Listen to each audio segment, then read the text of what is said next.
Hi. We know you have a lot of ways to procrastinate at work, and we're glad that you've chosen Blogging Heads. I'm Julian Sanchez. I'm Ezra Klein.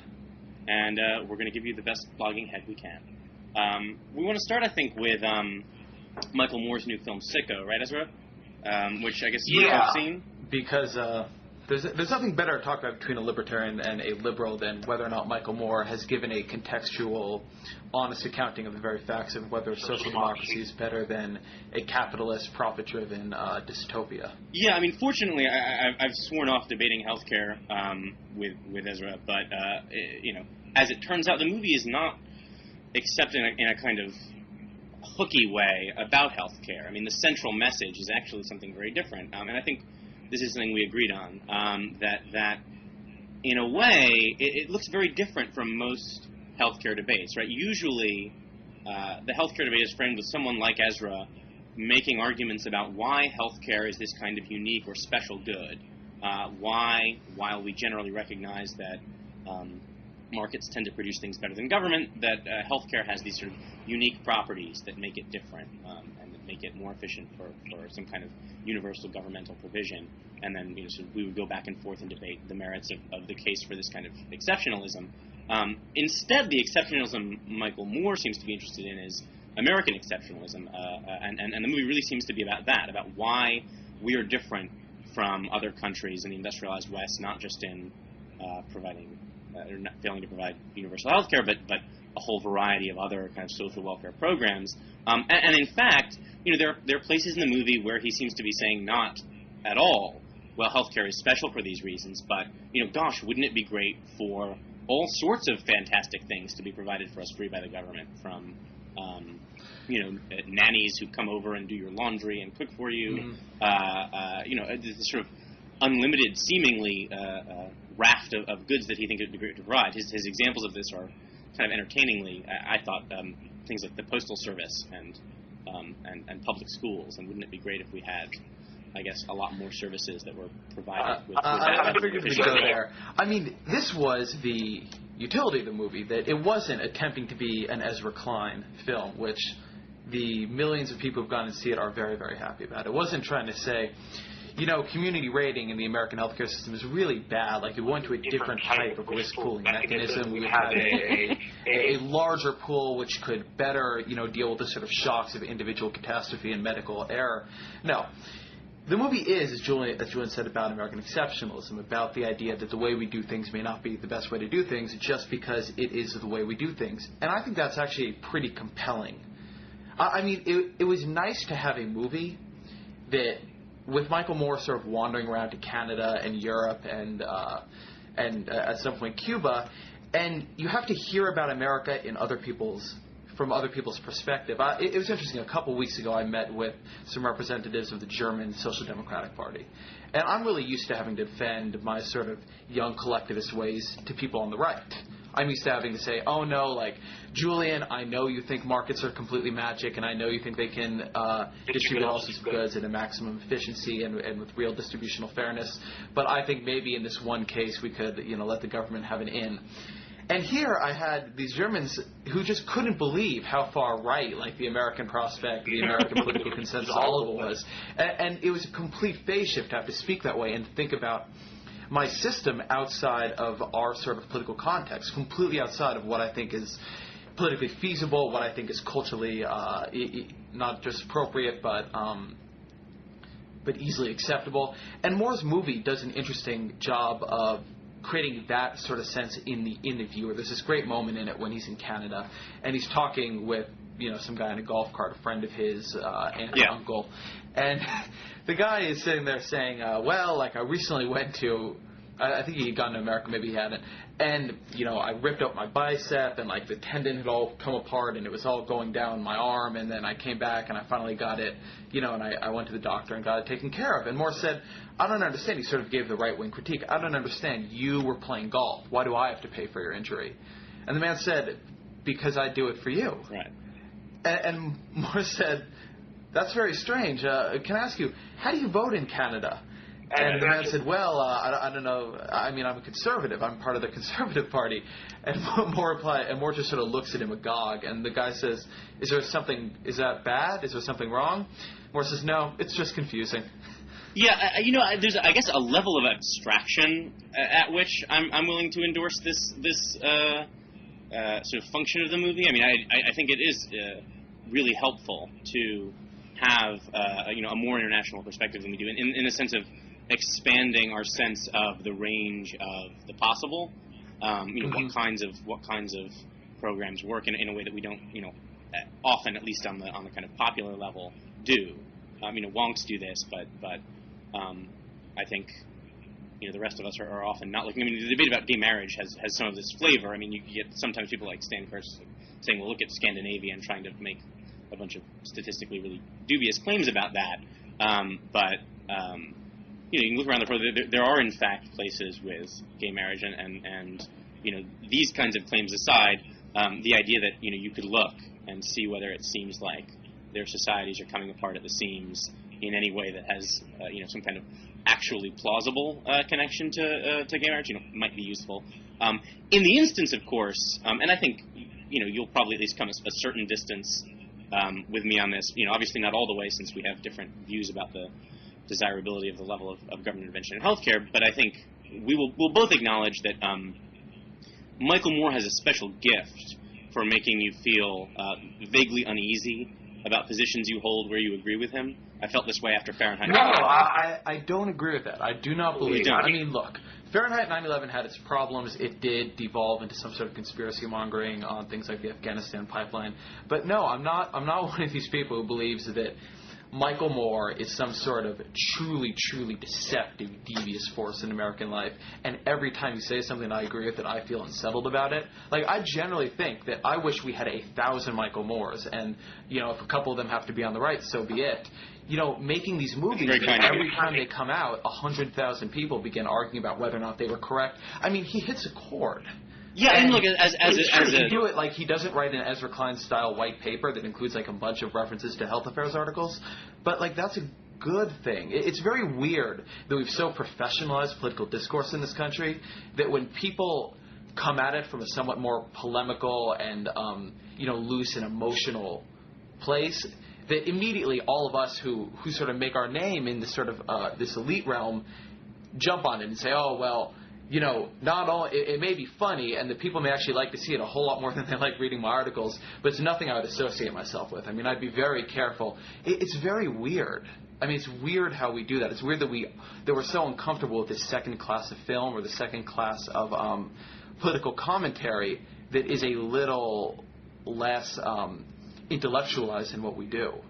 I don't know. I mean, look, I on occasion, very, very rare occasions now, but agree with someone like Ann Coulter, but I still think she's bad for kind of healthy discourse. But I think Ann Coulter is vile. I mean, I don't think Ann Coulter is bad because she's not smart enough or is because she's entertaining. I think she's bad because she talks about how she would like other people to die in a terrorist attack. I mean, I think Ann Coulter is a bad person. It isn't a reflection on her political commentary. If Ann Coulter was a pop culture commentator, it was like, my God, I hope Metallica just gets gutted. Like, I hope some sort of crazy fan just walks up and puts a fish hook through his head. I wouldn't think that's a good thing. I just think she's a devious, evil, demonic, possibly possessed, and only partially human organism who nobody should support on those grounds. But it has nothing to do with the complexity or even the accuracy of her political commentary. Well, let's take. So let me go back to SiCKO here. I mean, I feel like we get. I want to live in the world that SiCKO portrays, where you can make a good free and there's no rationing at all. Like, rationing exists in the American system. We just talked about Ann Coulter, and it just began thundering outside. So I think that agrees that she's a bad person. Anyway. Speak of the devil. I think I should, draw some sort of pentagram on the floor around my chair before I speak her name. Anyway, go on. I didn't mean to interrupt you. No, but I mean, you remember this film, the impression you get is that you go to these countries where healthcare is provided free, and no one is ever denied care for any reason. There are no, there's never any waits for anything. They just have an instant and, infinite supply of a free good. And that would be great. I want to move to Planet More, where that's true. But it also doesn't seem like, a good basis for, actually starting a conversation. I mean, there are ways in which it's good to just start with the premise that everyone kind of accepts that there is something wrong with the American healthcare system, that it needs reform. But it also seems like, this is not a helpful starting point. I mean, a more helpful starting point would actually be one that acknowledges trade-offs in a way that gets people talking about what kinds of trade-offs, are worth making. I mean, maybe that's true, right? I spend a lot of time at that point. I mean, I spend a lot of time talking about the different ways in which rationing happens, and would you prefer to ration through waiting lines, or do you prefer to ration through income, and da-da-da-da. And, it's a pretty good starting point for people who really like reading graphs. It isn't a terribly good starting point for a societal conversation. But the point I want to make is almost a little bit different. American politics is full of utterly deceptive, decontextualized, superficial commentary. I went on to, and this is probably an enormous mistake that I can only be blamed for, but I went on to townhall.com shortly after SiCKO came out. And Town Hall, for those who don't know, is this sort of land of conservative Morlocks who do commentary. And they'd republished Fred Thompson, the sort of Law and Order mediocre actor, Republican presidential candidate, his radio commentary review of Michael Moore's SiCKO. And it said, and I wish I had the quotes in front of me because they were really something. Things like, this might have been a good movie 35 years ago, but now we know that these other countries, their healthcare systems are coming apart at the seams and taking the country down with them. I mean, this was more dishonest than anything that was in Michael Moore's movie. I mean, we promised not to really go into the weeds of healthcare here today, and I won't, but there is not a single metric you could look at Canada or England on and say, okay, that is posing a more fundamental threat to either the health of their citizenry or the health of their economy, or the health of their nation, than ours is. It just couldn't happen. But yet, Fred Thompson is going to be a presidential candidate. He's going to attract a lot of elite support. And I really feel that what's going on with Moore is not about the lack of context in his movies. I mean, and I agree, there's not enough context. He is not a very careful thinker. He's not trying to be. He's not. He doesn't have the qualifications that an Ezra Klein white paper does. But there's something about his movies, about the way they're made, that they tug on emotion, that they're not fair, that when the same things are done by elite pundits, nobody takes notice. I mean, maybe some bloggers or maybe even some other pundits will write an article saying, this was a really bad article, and I was offended to read it, and it disagreed with me, and that made me angry. But you won't have these sort of things being said where Fred Thompson is so utterly moronic or loose with the facts that being a conservative and him being on my side makes me uncomfortable. Because Fred Thompson is in this sort of realm of serious where Michael Moore isn't. And I honestly think there's something interesting there. I don't quite know what it is, but it's strange to watch. And then you have Michael Moore being compared to Ann Coulter, which I think is an unbelievably strange comparison given what the two of them do and what they're known for.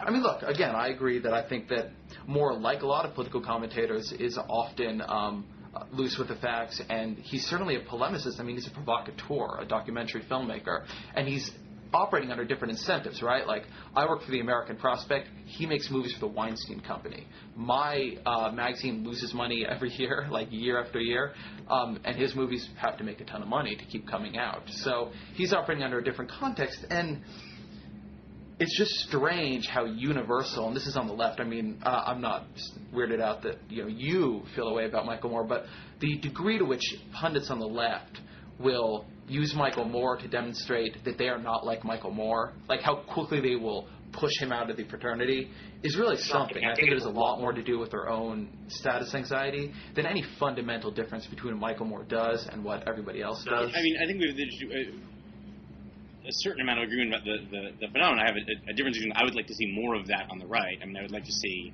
more people on the right willing to distance themselves from or call out kind of dishonesty or at least misleading sort of country on their own side. I think to some extent maybe this exists on both sides. I mean, there is this sort of bizarre, given the kind of balance of power in the country, recently, this sort of persisting siege mentality on the right, and maybe the sense that whether rightly or wrongly, that there's this kind of power the left has in the media that makes people hesitant about criticizing. It's a kind of a no enemies on the right thing, and probably much the same way that it existed more on the left 50 years ago, say. And I don't know. I'm wondering why else. I think in part though more gets special kind of active because there is something different about film, right? I mean, someone writes an op-ed that is wrong or misleading or overly kind of pulling on the heartstrings in a way that is disconnected from kind of more dispassionate analysis of what the right policy is kind of embedded in, especially on the internet, a kind of network of back and forth, where if you're reading one thing, you're very likely to also be reading something with a contrasting view in a way that doesn't really happen with film. I mean, the responses to Michael Moore's films are not usually other high-grossing films. Although I have to say the exception that's true and not true, though, right? Because there's almost no product in American political commentary that comes out and is as routinely and as inevitably met with a firestorm of criticism and back and forth as a Michael Moore movie. I mean, you're right that there's not going to be another Weinstein Company film that's coming out, but I think it's a little bit odd to suggest that the problem, that Michael Moore should be more, that Michael Moore's films take place in a vacuum where after they come out they don't have enough. Right. In fact, God knows I wish that the Washington Post op-ed page had 1/10 the amount of attention paid to it that a Michael Moore movie did. CBS News, a movie comes out, and this guy, it's CNN, I'm sorry, did this whole article fact-checking Moore. And actually they found it pretty factual. I mean, as you say, the problems are ones of omission rather than actual deception. And, but nobody fact-checks David Ignatius like that. I mean, nobody does it to Fred Hyatt. Well, that's what they say they're lying all the time. I mean, I'm not trying to draw equivalencies in one direction or the other. It's just, I don't know. I feel that Moore's movies actually come out and are much more embedded in that sort of back and forth than just about any other product in political life. Right, but they're also just bigger events. I mean, there's just no. Right, sure. Right. Fred Hyatt column is an event in the way of Michael Moore. Right. No, it would be strange if people gave that much attention. But you sort of see my point. I was also curious in something. There's this weird kind of. There's a lot of things in this movie that kind of go off from healthcare. Sometimes it's just talking about broader social services and ways of life. But there's this one bit after he's talking to this unreconstructed socialist MP from Britain, Tony Benn, I think it is, and he's giving it. I mean, it's like a caricature of the road to serfdom. He's like, oh well, they had full employment in wartime, so why can't they have full employment in peacetime? And it's really almost making the like I said, the kind of the Hayek caricature argument, and then Moore kind of veers off into this brief sort of montage where he's giving this kind of sort of vulgar Marxist analysis of why America is different, and it's this thesis where if really the goal is that they want to keep us afraid and anxious, and you need healthcare through your employer, so you'll be afraid to quit your job, and you're going to stay in line and be a good little drone, and this is part of a kind of mass scheme of exploitation, not just to make money for insurance companies, but in fact to keep the rabble in line. And it just struck me as again one of these places where he kind of goes off in a kind of conspiratorial vein, and it almost seemed like in a way the idea of the movie was embedded in this. That America's exceptionalism is somehow an exceptionalism of this kind of covert class oppression. Can you remind me of this montage? I haven't seen the movie in about 3 weeks, so I just don't remember it's so after he's talking to Tony Benn. Right, so he's talking to Ben. I remember that. He says, "Oh yeah, you're born and you go to school and you got all this college debt, and then you need to go find a job, but you need a job with insurance. You wouldn't want to quit a job like that." And it shows sort of factory and people all typing away in a cubicle farm, and this kind of old 40s or 50s sort of smarmy boss kind of leans in and says, well, you can always quit, there's no law. I don't remember, but so the point of the montage is how healthcare is used as a tool to keep the working class down? Yeah, essentially. And then Ben comes back in. and kind of says but that. Julian, that is not only completely correct, but that is one of the places where the libertarians in the audience would cheer. Like Michael Cannon will tell you that's being done. Like the one place where I and the sort of healthcare wonks on your end of the spectrum agree is that the employer I agree giving employment preferential treatment on how to provide healthcare vastly reduces individual autonomy and bargaining power. I mean, I'm not. I agree sure that Michael Moore, in making his funny montage, which I very vaguely remember now, like oversimplifies the situation, but he's correct. People get trapped into work. They get trapped into labor when they may want to go be self-employed, be an entrepreneur, 1,000 other things, because so much of what they actually need, not to have the good life, but actually just to have a secure one, is tied up in having not only a job, but a job at a well-capitalized, well-established firm that can purchase health care for them. Yeah, I don't fundamentally disagree that it's the case that this employer link has these negative effects. But Moore is tying this into the fact of expensive higher education and a bunch of other things as part of this sort of thesis where not just in terms of individual employers, but in terms of sort of social action on the whole, there is a desire to again, keep people frightened and dependent as a kind of way of reducing political dissent. And, probably there are people on my side, I guess, who believe that it seems, I don't believe, government is only that competent. That may certainly be true. I wish I remembered this better so I could discuss it. I just don't. I'll go to another part that I thought was interesting that I'd like to hear your thoughts on, which was, I honestly thought the most compelling portions of the movie had, to some degree, nothing to do with healthcare. I was very interested by the amount of focus more put on the differing ways in which the French system values leisure, gives people 4 weeks of vacation, unlimited sick days. I mean, there's this great moment where we're sitting around with a bunch of expats in France, American expats in France, and he's like, so how many sick days do you get? And they're like, what do you mean? Right. They're like, well, how many sick days do you get? They're like, as many as you want. You're sick. Right. And, I mean, as you know, there's no guarantee, not to say people don't get them, but there's no statutory guarantee to paid sick leave in this country at all. And, I mean, I thought things like that were very, very compelling.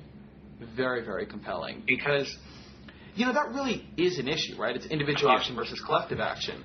If you don't get sick days, if you're not guaranteed sick days, if the culture actually is sort of against you taking many of them, then for an individual it's very dumb to try and take a bunch of sick days or go on long vacations. I mean, right now my friend Ben has about 2.5 weeks of vacation built up at his job, and he's going to take it, and they're letting him.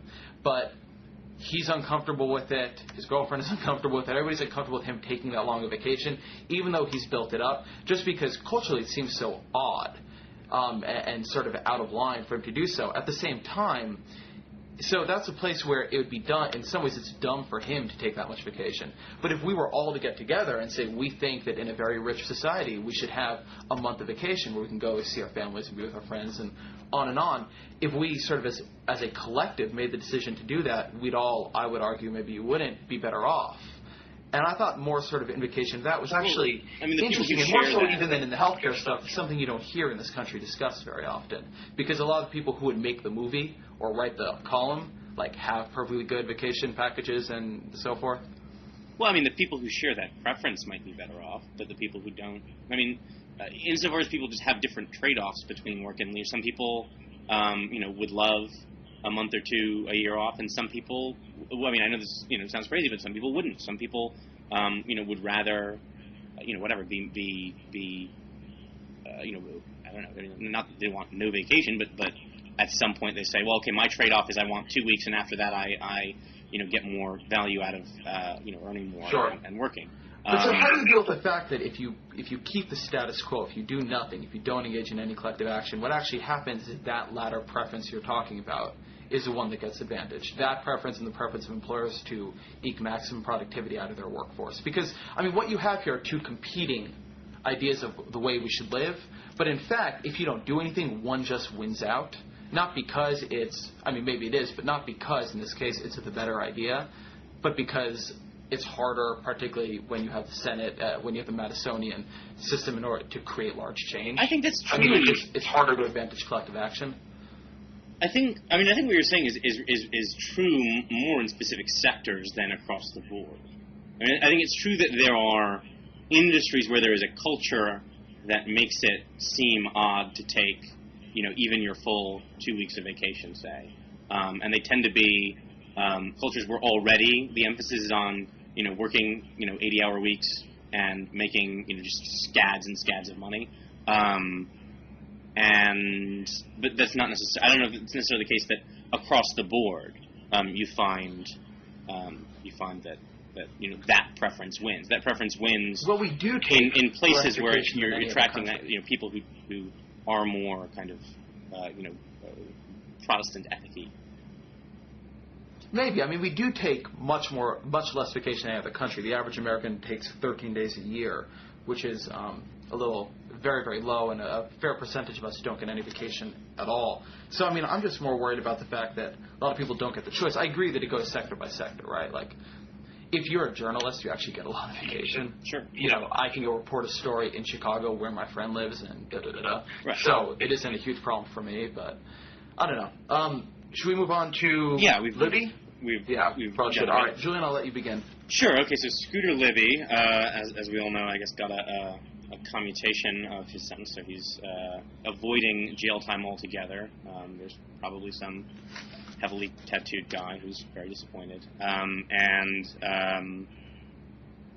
so the question there is, and I think a bunch of other people have said this, and we talked about this the other day, that there's something about this sort of supposed compromise where he didn't get a full pardon, but the sentence was reduced as being excessive, that in a lot of ways makes less sense than a full pardon would have. Because the argument all along, at least from the sort of the conservative media outlets, has been that this was a politicized prosecution, that this never would have been pursued but for Libby's link to the Bush administration, and this is in various ways not super plausible given the people actually involved. You have a lot of sort of Republican appointee prosecutors and judges involved in the process, but still, that was the narrative was, well, this guy was gone after because of his link to the Bush administration, because he's a friend of Bush's, because he was sort of scapegoat.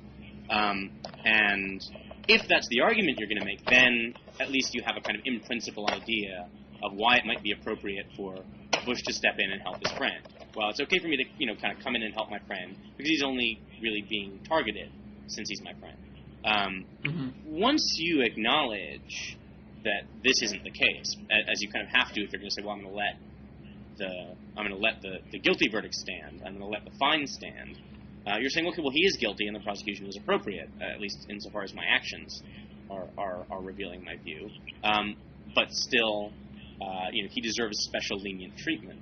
And that seems to fly in the face of everything else this administration sort of believes about sentencing, in the face of the Justice Department's guidelines about sentence commutation, where I suggest it flies in the face of nothing, that this administration doesn't believe anything about sentencing, and they are utterly out for the aggregation of their own power. But I mean, there is an implicit view. Right. I'm sort of being facetious, I know. But I agree with what you're saying completely. But in the end, I mean, it almost feels to me that to try to evaluate this as what you're saying is that to assume the administration were doing something principled, they would have gone a different direction. But they weren't, really. They were just trying to get their boy off. I mean, you can take the cynical view because they didn't want to write a tell-all book. You can take the friendship view because he was, one of their own. You can take, you can impute motive as much as you want, but in the end, that's what it was about. And I am of the sort of odd opinion that I'm very glad they did it. I would have been happy with a pardon, and I'm happy with the commutation. Because in the end, Libby is a pawn. That's all. He's not... Nobody thinks that his crime was doing anything but trying to protect Cheney and Bush. And any movement, any action that further implicates them in these crimes and his crimes, that further works towards laying bare this administration's utter contempt and disdain for rule of law, for equality, for the dignity of the presidency, I'm happy with. I mean, literally, I would take Bush getting a skin knee over Scooter Libby's 2.5 years in jail. This guy deserves to go down in such ignominy.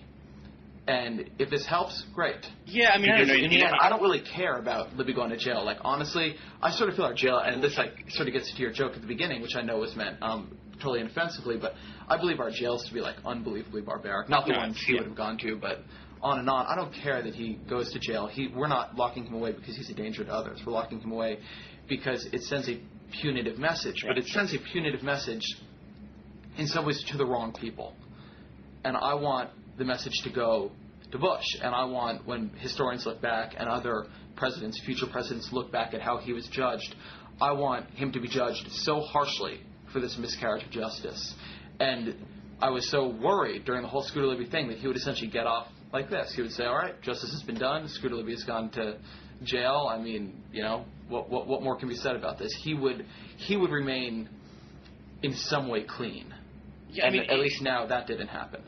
In a world of some sort of kind of like ideal Habermasian public sphere, maybe that would work. But my sense is not that people in general outside the Beltway care enough about this case and about this commutation for this to be the case. I mean, this I think works against what I was saying too, in a sense, which is that while this sort of compromise position is logically less coherent, I think it's also probably less apt to generate this kind of huge outrage, and in part because probably people do think a $250,000 fine is substantial punishment, and maybe sending someone to jail, an oldish guy to jail for 2 years does seem excessive. Now, the problem is that it's excessive.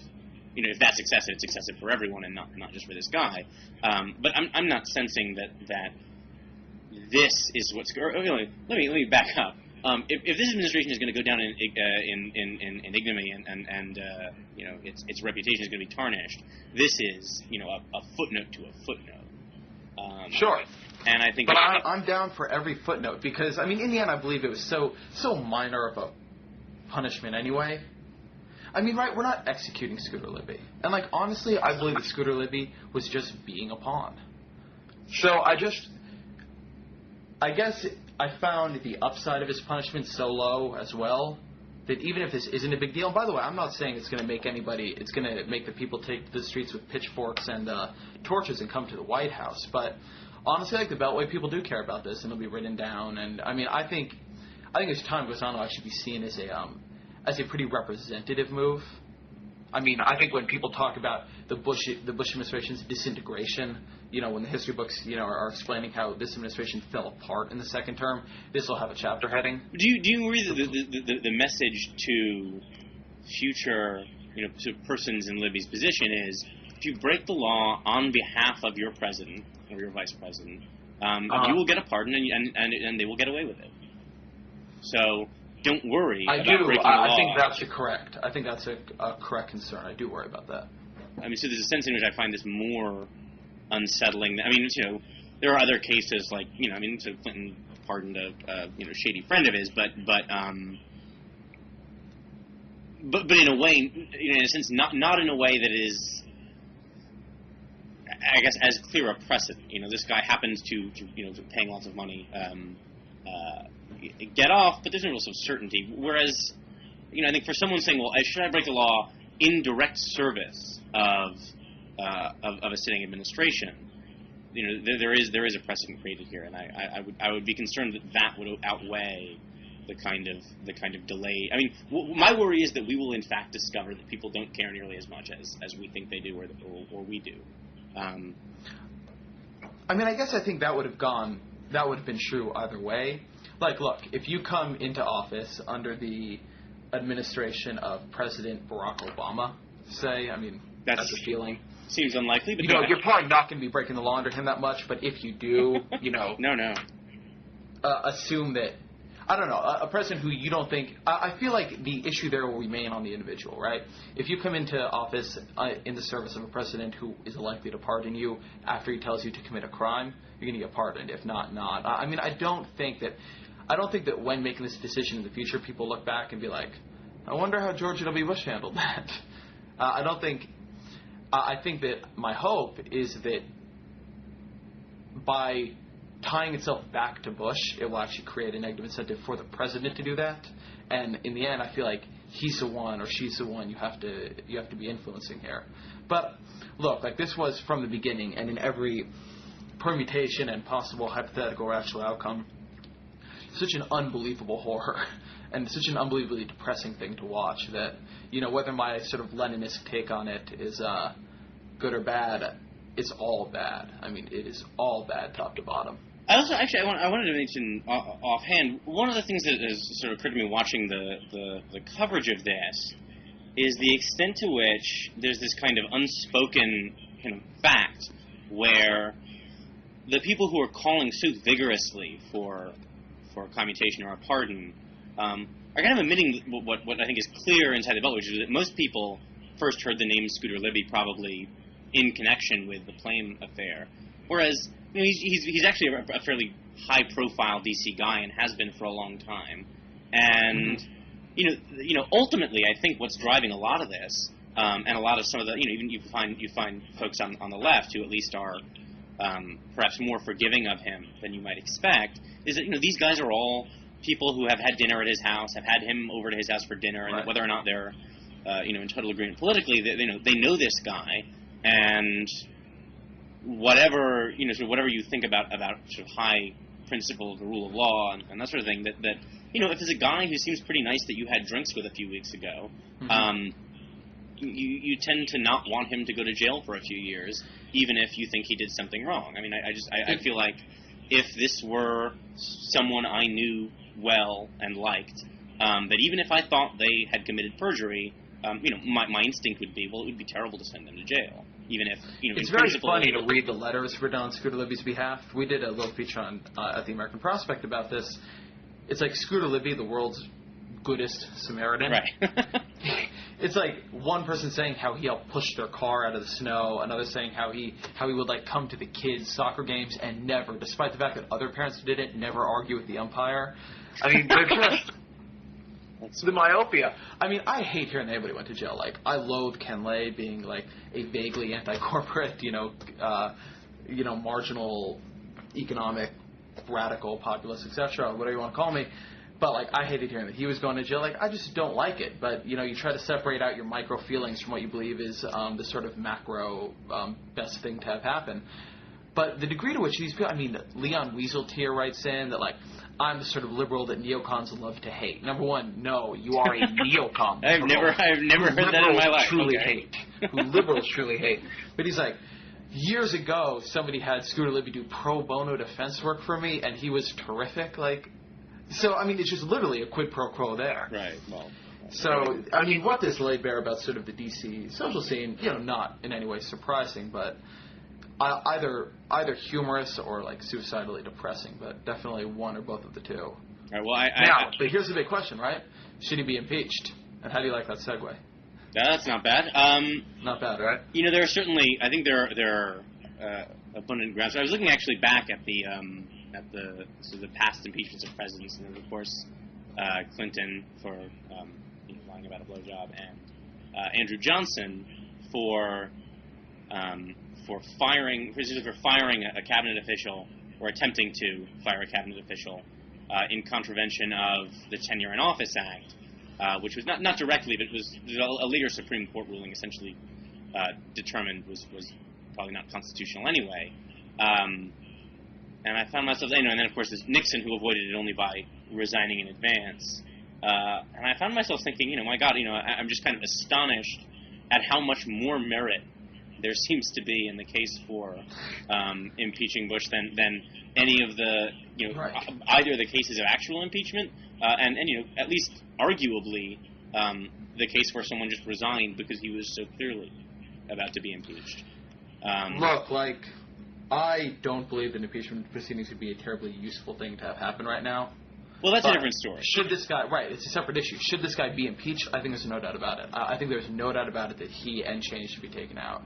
And I don't want to believe that. I would really prefer to feel like this is a bad president who I disagree with rather than one who has repeatedly broken the law, misled the American people, on and on and on. But I think that a sort of real assessment of what's gone on over the past couple of years, and particularly, and this part isn't a crime, but I think it's really worth thinking about, that in '06, the electorate gives a really clear message and says, like, we want the Iraq War to end or begin to draw down, elects the Democrats for, a fairly coherent agenda there, and Bush just says, no.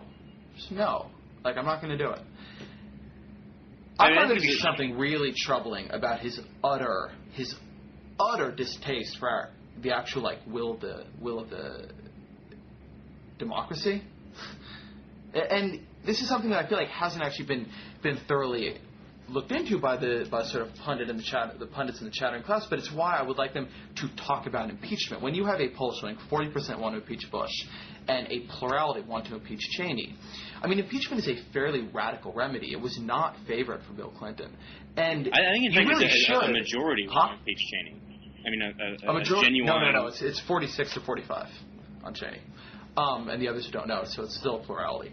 But when you've got that many people, those really large segments of the American electorate, I mean, more people than want to do a gasoline tax, more people than want to do a whole lot of, like, elite policy ideas that, more people than want to elect Fred Thompson to the presidency, certainly more than want to elect Michael Bloomberg. You've got to, as a sort of responsible, like if I were a Gwen Ifill type, ask yourself, what has this guy done? What is going on in this country that so many people are willing to come behind a remedy so radical? And I feel like I wouldn't really want the Democrats to open proceedings right now, but I would like the media in their role as the unelected branch of government that can actually talk out things like this without actually bothering the Senate and keeping it from doing other work, to take it seriously. Because I feel like it's a very serious trend we're seing here. As I recall, the poll was initially done because a Washington Post columnist, I'm blanking on who now, but had sort of been asked about this by readers and sort of dismissively said this was sort of a fringe, crazy idea, and then so the poll was sort of done as a way of seeing just how fringe and crazy it is. It is interesting, it seems, how I guess reluctant maybe Democrats are to press this when, obviously Republicans with much less, I think, popular support, certainly in the early stages, pursued this, against Clinton. Where do you, well, I mean, maybe the unwillingness just comes from the fact that it's late in the term, there are other important things to get done, and it doesn't, and they wouldn't get it. They don't have votes. So maybe I've answered my own question there. But it is an interesting difference even in terms of the level of media discussion. So, I mean, fine, that's why elected officials are doing one thing and not the other. But that the kind of you hear impeach Bush as, something that kind of comes out of the sort of Robert Greenwald sort of sector, the coast sector, but you're not, the mainstream sort of Democratic commentators don't really want to touch it. Right. I don't have a huge answer. I think that people like me, I can only speak for them because I know how they think. I think for myself, I look at it and I can't see where the good outcome is. I mean, I can't see that we're actually going to get impeachment. No, I can't see if you actually impeached Bush that would be good. You'd get Cheney, which is either the same or worse, depending on how you want to look at it. I can see some value in the resulting hearings, but since Waxman is doing so many of them anyway, I'm not sure that there's a whole lot of value added there. And look, I'm not somebody who's bothered by polarization. I'm not somebody who's bothered by partisanship. But I just don't know if you want to envelope if you gain anything from enveloping the country in that for a couple of years. Particularly if there's no light at the end of that tunnel. By the time proceedings like that were wrapped up, by the time you got 60 Republicans, which is never, but okay. You're doing this during an electoral season when you actually have new voices making new arguments. I mean, where is the positive, right? I can't see it. Well, your sort of judgment of history argument might apply here too. And maybe. Certainly, if you can have it on a daily basis, things kind of being dragged into the news, it seems like that would be of use to Frankly, I don't know, whatever.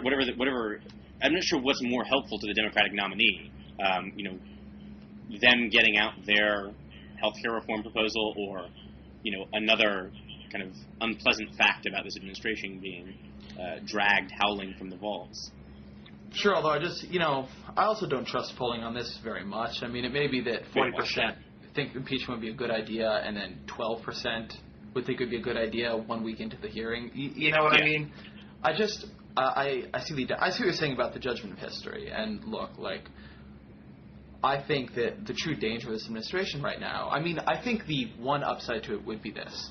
If the administration thought for 1 second it could possibly happen, this crew is so currently detached from any sort of normal democratic judgments. They don't have Congress, and they don't think they're going to get it back. So they know they have no political capital there and aren't trying to keep any. They're already in the 20s, so they're not trying to keep any popular political support. They've entirely retreated. They don't have a vice president they're trying to get into the Oval Office next time around.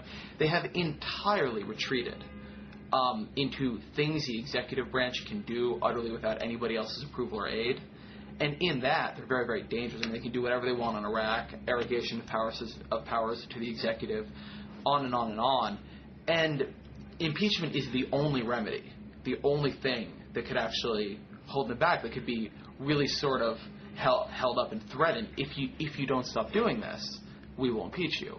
But because I don't believe that threat would actually hold water, you can't make it. If we had 62 Democrats in the Senate, I'd make a different argument. We just don't. Sure. Also, just as a slightly tangential thing, you mentioned polling. I do think it was interesting. I was looking back at some of the polling data for Clinton, and as I recall, what you had was again, very slim support for impeachment. But then once it actually started rolling, if you ask people whether they approved of this happening, a significantly larger percentage voiced approval. I think this is part of the general phenomenon that once someone is actually sort of brought to trial for a crime, say, people are much more likely or much more prepared to believe in their guilt, or believe that they ought to be on trial. There's a kind of weird tautology we have. There's something in psychology called the just world assumption, and it's often invoked to explain why people are bystanders to these kind of genocides and other kinds of mass horror. They think, well, something terrible is happening to this person, and therefore they must be doing something to deserve it. And so, this ought to be something that is allowed to go forward, and there's a kind of feedback loop where, no one is doing anything, therefore the person must deserve it. And I think there's something like that, a parallel of a sort here, where just by broaching the question of impeachment and making it seem like something, so if you could somehow not ask the question and just have it come up in conversation somehow, people might not say, yes, that Bush, he ought to be impeached. But the very fact of a poller calling and saying, what is your view on the impeachment of the president or the vice president, kind of creates it as an issue, is just in itself a way of framing, how you're looking at the administration, as what is it? Why is it that they deserve to have this question asked about them? Suddenly it's a real option. Suddenly it's on the table. So I think it's interesting to have the question in play, because in some sort of Heisenbergian way, just asking the question changes the way people see. Well, that is what I want the media to do. That's sort of my point. That I don't think it's time for the politicians to get involved in impeachment, but I do think, on the strength of those polling numbers, that it is time the media took up that conversation. And then you could see, as it's aired out and talked through and documented a little bit, where public opinion went and how much of a sort of genuine call for this sort of thing there was, and on and on and on, and make a more informed decision. Although I still just believe that it's such a legislative impossibility that there's nowhere really to go with it. But another I word. What do you think about the Supreme Court case on integration? Yes. This is good, because I think we've been agreeing much too much, and I was hoping to really be able to kind of claw at your eyes and push you into the jello. Let's talk about that. I was intrigued, actually, by a recent New York Times op-ed that responded to a whole sort of slate of Supreme Court decisions, and was sort of casting the court as this steadfast friend of the powerful as against the people, and it used the Kempen finance decision and the integration decision as two kind of key instances of this, which I found a little unsettling because of the way it tries to make, I think, the law into just this question of whose bread is being buttered or whose ox is being gored. And just so for the people who aren't familiar, this was a case involving Seattle and another school district, a couple of school districts where when schools were oversubscribed, parents could apply to have their children sent to various schools, and the ones that were oversubscribed, among other factors, they would use race as a determining factor to see who was admitted and who was not. And the goal was to maintain a certain balance racially within each school, a kind of critical mass of each group that reflected the local population. And this cut different ways in different cases. In some cases, it meant white children would be less likely to be admitted. In other cases, it meant black children would be less likely to be admitted. And this was, in the service of maintaining some sort of, attractive balance of hues, like a series of little Bennett and Add schools.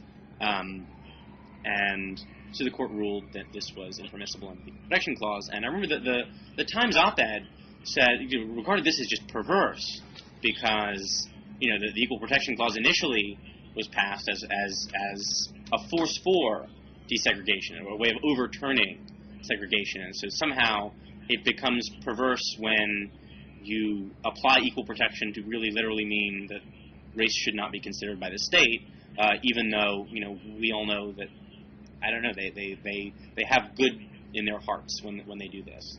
And it always struck me that the whole point of constitutional barriers like this was to take questions like that off the table to the extent possible. Right? The reason we have a First Amendment is that so we don't have to decide in a case-by-case way, outside of very broad and clearly defined sort of exceptions, whether this is a case of good speech or bad speech or good censorship or bad censorship. We just steer clear of that whole bramble and say a certain class of ways of discriminating, which is against viewpoints in one case or on the basis of race in the other, are just ruled out, and we're not even going to inquire into whether we think there is good in the hearts of the legislators who are employing this kind of it. But number one, right? That wasn't even the decision made, because you have this weird Kennedy. Yeah, that's right. You have this very sort of odd Kennedy decision, right, where he wrote the decision and said, well, you can't do race sort of in that way, but if you do it by demography, you can do it in a bunch of sort of backdoor ways. He was trying to split the difference in a way that I found pretty unbecoming. Look, I'm not a lawyer. I've scanned but not really closely read the decisions. A little bit, what you're saying to me actually does remind me, I liked how Justice Stevens opened up his dissent, where he said, the way this case is being discussed and decided reminds me of the great statement, I forgot the judge who originally said it, on the law, that Anatole France, the law in its majestic equality forbids the richest of all as the poor from sleeping under bridges and begging in public and stealing the bread. And that essentially is what I hear in this a lot. But look, I would be okay if we move towards very, very heavy socioeconomic integration. But I think it's a little bit weird when you say that at the beginning, that the law isn't about who's getting their bread buttered. I really think it is. And, you have these... Look, many Supreme Court lawyers thought what we had before was fine. They've overturned a lot of precedent. The Supreme Court changes all the time. The law is a very malleable instrument that tracks public opinion to some degree, that a lot goes into it. So I think to suggest that now that we have a more conservative judicial majority and they have made this very conservative decision that, as Stevens said, wouldn't have been supported by a single member of the court 25 years ago, to say that the law has now become about the sort of abstracted law and not about whose bread is being buttered or whose ideology is being accorded with is a strange way to understand this decision. Look, I don't want to be naive about the kinds of considerations that may color, the actual practice of judges. Mm-hmm. But I do think there's something to be said for stepping back from whether we like the outcome to the extent, and I mean, we're going to argue, well, Roberts and Scalia aren't doing this. Well, we can, I guess, debate the extent to which they realize this ideal. But I don't know. I find something attractive in the principle of saying it is good to avoid government creating racial classifications, and the fact that on occasion this may prevent something we find congenial is not to the point. The fact that it may be to the benefit of a group we approve is not to the point. Also, I mean, it is worth noting, though, that the rationale that the school districts in this case were pushing was a diversity rationale and not a sort of rectification of past injustice rationale. Mm-hmm. And that, in fact, I mean, the reason there was a case here is that it was basically ceded that in both districts there was not a question of past segregation that still needed to be remedied. That this was compensatory in form. And I think incidentally that one of the points in the majority opinion that I'm sympathetic to is that there's an important difference that the law shouldn't ignore between sort of legal discrimination, de jure discrimination, and de facto discrimination, de facto segregation. That there is an important difference between segregation that takes place because you have Jim Crow because there's a no colored sign at the water fountain, and segregation that exists because people make a series of choices. And certainly you can say, well, those choices exist in an economic context, in a social context that is in various ways colored by a legacy that is unattractive and is connected to state discrimination. And you wouldn't be wrong, but I think at some point you have to back off that before you dissolve all elements of choice, because it's also just true that you do not get these kind of statistics, these sort of bell curve distributions of populations when even in the ideal case where people are left to their own devices in a totally unconstrained way.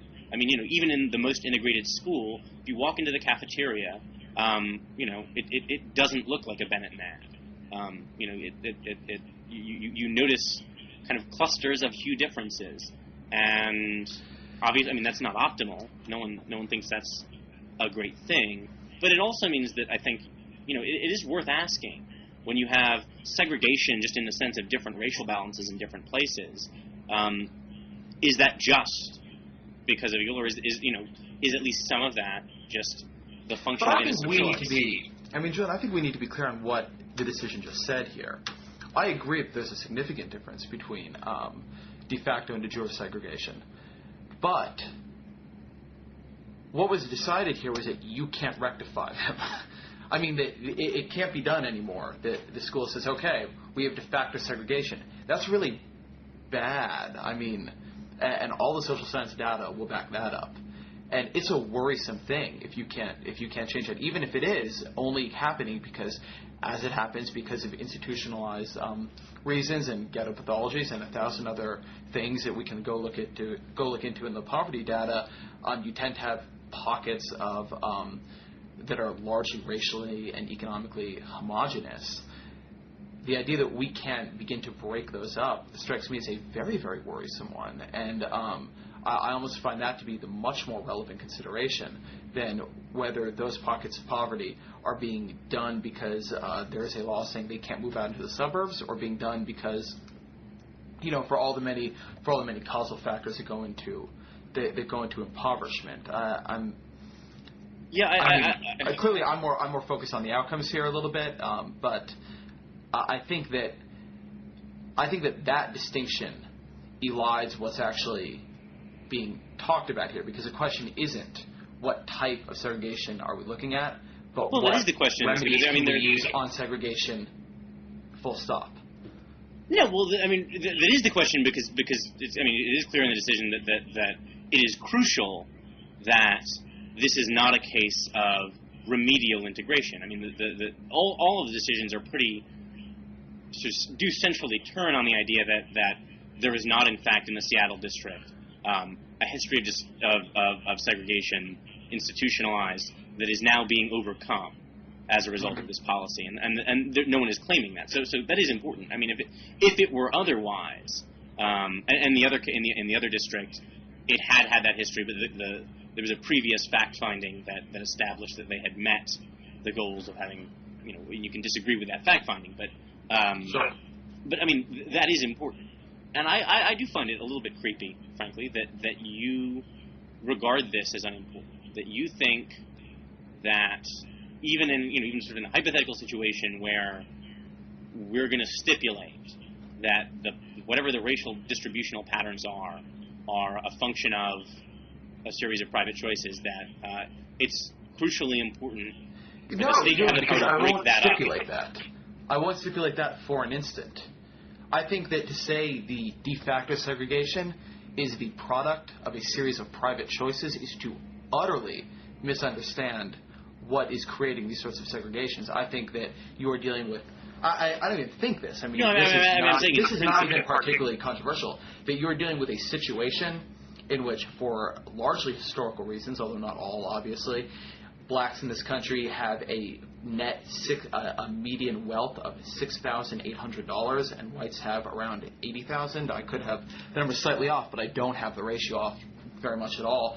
That is why we have segregation. It isn't a series of private choices. It isn't that all the black kids decided to go live in one place and all the white kids decided to go live in another place, and now the government is saying, no, we can't have that. That isn't the issue here at all. Right, no sane person is ever going to claim that this actually exists. I was largely talking about sort of an in-principle distinction.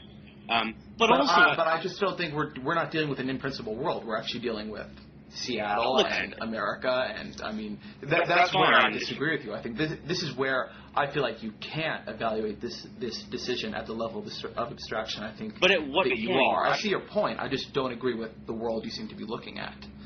Well, at what point do you say that? I mean, because that history is never erased. That history always continues to exist, and you always have a situation that's going to be a mix, and the sort of the proportion of each changes over time of effects of people's private choices, effects of this legacy. The two interact in ways that are hard to sort out because what people want or what their choices are, depends in various ways on this legacy. And it seems like you have just an indefinite justification for breaking these things up, for shuffling people around according to race in a way that seems congenial according to the theory of the moment, and that seems worrisome. That seems like a license without limit.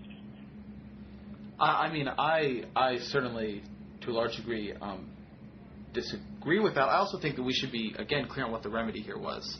That schools could, as one thing, take into account race when bringing in other students and thus try to achieve some limited amount of diversity. I'm not terribly afraid of that. I mean, I also think that it's a bit of an odd thing, and granted, I get the distinction between public and private here, but certainly correct me if I'm wrong. You'd have no problem with a private school opening up that called the Multicultural Academy of Columbia Heights, D.C., that said, we promise that at all times we will have a 50-50 class of blacks and whites, or a 30-30-30, 10 of blacks, whites. No, if parents are, finding that's so congenial that they want to do that, but in many ways there are things we don't have a problem with in private. I mean, I also don't have a problem with a religion like a Catholic school opening up, and I would have a problem with Catholic prayer in a public school. Right. I mean, I guess in the end, and this is where you and I sort of come down differently. Here's my pen has exploded in my hand. I'm not worried about this remedy. I do not think what was happening was sort of a creeping or worrisome, Orwellian dystopia. And I think that I don't think that the precedent that we had. I mean, look, this had been in place for quite a while, and it seemed to me the 14th Amendment was doing just fine. And it seemed that way to a lot of the other Supreme Court justices had for some time. I just disagree that I certainly see what you're saying, and I agree that when you bring it back to the principles you bring it back to, that it makes a lot of sense. I just don't feel like that was the world we were living in. But this is not. This isn't a question of. It's not. The argument should not be that because Howl is banned, that something even better and more wonderful will be banned next. It should be that it's the thing in itself is objectionable, whether or not it leads to the gulag. I don't think we're going to Right, have and that's what we racially disagree. internment camps. Self-objectionable. Well, because at the core of this, you're still saying, we have multiple people sort of shooting for the same thing, that independent of any kind of past disadvantage, that again, at least legally by stipulation, is not the point. Sorry? Independent of any what? Independent of an attempt to remedy past discrimination, independent of any kind of difference in their status in other ways, economically or in other kinds of burdens that they're facing. We're just independently, the fact of race is going to be used to determine who has access to some sort of social good.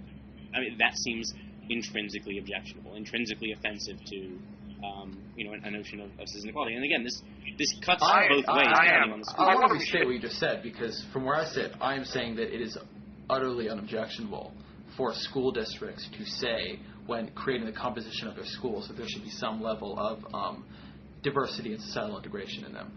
Well, I don't find that to be a word. I mean that I agree. But the ruling is not that this is never permissible. The ruling is that it has to be narrowly tailored. No, the ruling. I mean, Kennedy's ruling was absurd on this measure, but the ruling was indeed that.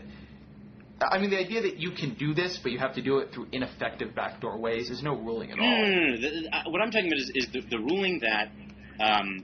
So, for example, it would be one thing if you established that 10% or whatever, there was some number where under that level students would feel isolated or alienated or something like that, and that were done. And they pointed that this is not the way the programs worked. The programs worked in terms of establishing some kind of parallel or parity between the racial balance in the particular school and in the community. So they were not even rejecting, on the whole, the idea that in some way the goal of maintaining internal diversity could be a factor, could be a compelling state interest. What they were saying is, look, if the state is going to take race into consideration at all, the presumption is always going to be on the state against the state. The burden is always going to be on the state to justify why race must be taken into consideration and why it must be taken into consideration to this extent and no less.